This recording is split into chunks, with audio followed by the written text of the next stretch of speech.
ಪೊಲೀಸರು. ಇನ್ನೊಂದೇನೆಂದರೆ ಪಕ್ಷದ ಕಡೆಯಿಂದ ಈಗಾಗಲೇ ಕೋರ್ ಕಮಿಟಿಯಲ್ಲಿ CBI ಎಂಕ್ವೈರಿ ಆಗಬೇಕು ಅಂತೇಳಿ ತೀರ್ಮಾನ ಮಾಡಿ ಪಕ್ಷ ಈಗಾಗಲೇ ಇದನ್ನು ಘೋಷಣೆ ಮಾಡಿರುವಂಥದ್ದು.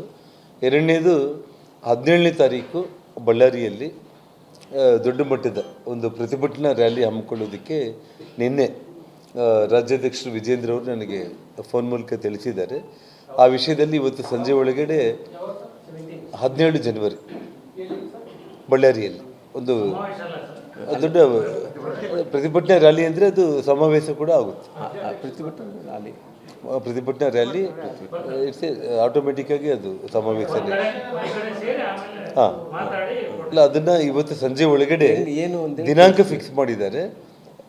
ಅದ್ರ ಬಗ್ಗೆ ನಾವು ಶ್ರಾಮ್ಲವರು ಮತ್ತು ನಾಯಕರುಗಳ ಜೊತೆ ಮಾತಾಡಿದ ಮೇಲೆ ಮತ್ತೆ ಕ್ಲಾರಿಟಿನ ಕೊಡ್ತೀವಿ. ಇನ್ನೊಂದು ನಿನ್ನೆ DK ಶಿವಕುಮಾರ್ ಅವರು ಮೊನ್ನೆ ಅವರು ಮಾತಾಡಿದ್ದು ಹಗುರವಾಗಿ ದುರಹಂಕಾರದ ಮಾತುಗಳಂತ ಅವ್ರಿಗೆ ಅರ್ಥ ಆಯಿತು. ಆದರೂ ಕೂಡ ನಿನ್ನೆ ಪ್ರೆಸ್ ಮೀಟ್ ಮಾಡೋ ಟೈಮ್ನಲ್ಲಿ ಜನಾರ್ದನ್ ರೆಡ್ಡಿ ಅವ್ರಿಗೆ ಏನಾದರೂ ಗುಂಡು ಇಲ್ಲಿ ಬಿತ್ತ ಅಥವಾ ಇಲ್ಲಿ ಬಿತ್ತ ಅಥವಾ ಎಲ್ಲಿ ಬಿತ್ತು ಅಂತಂದರೆ, ಅಂದರೆ ಇಲ್ಲಿ ಬಿತ್ತು ಅಂದರೆ ಮನುಷ್ಯ ಏನಾಗ್ತಾನೆ, ಸಾಯ್ತಾನೆ.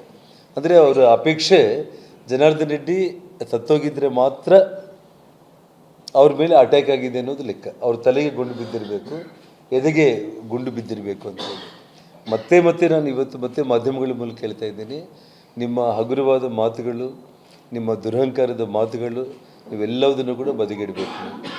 ಈ ರಾಜ್ಯದ ಮುಖ್ಯಮಂತ್ರಿಗಳು ಆಗಬೇಕು ಅಂತೇಳಿ ಆಸೆ ಪಟ್ಕೊಂಡಿರೋ ನಿಮ್ಮಿಂದ ಸಾಮಾನ್ಯ ಜನರು ಇದನ್ನು ಅಪೇಕ್ಷೆ ಪಡೋದಿಲ್ಲ. ಒಬ್ಬ ಶಾಸಕನಿಗೆ, ಒಬ್ಬ ಮಾಜಿ ಸಚಿವನಿಗೆ, ಒಬ್ಬ ಭಾರತೀಯ ಜನತಾ ಪಕ್ಷದ ನಾಯಕನಿಗೆ ಈ ರೀತಿ ರಕ್ಷಣೆ ವಿಷಯದಲ್ಲಿ ನಾವು ಕೇಳಿದಾಗ ಅವ್ರಿಗೇನು ಎಲ್ಲಿ ಗುಂಡೇಟು ಬಿತ್ತು ಅಂತೇಳಿ ತಲೆ ಎದೆ ತೋರಿಸ್ತಾರೆ ಅಂತಂದರೆ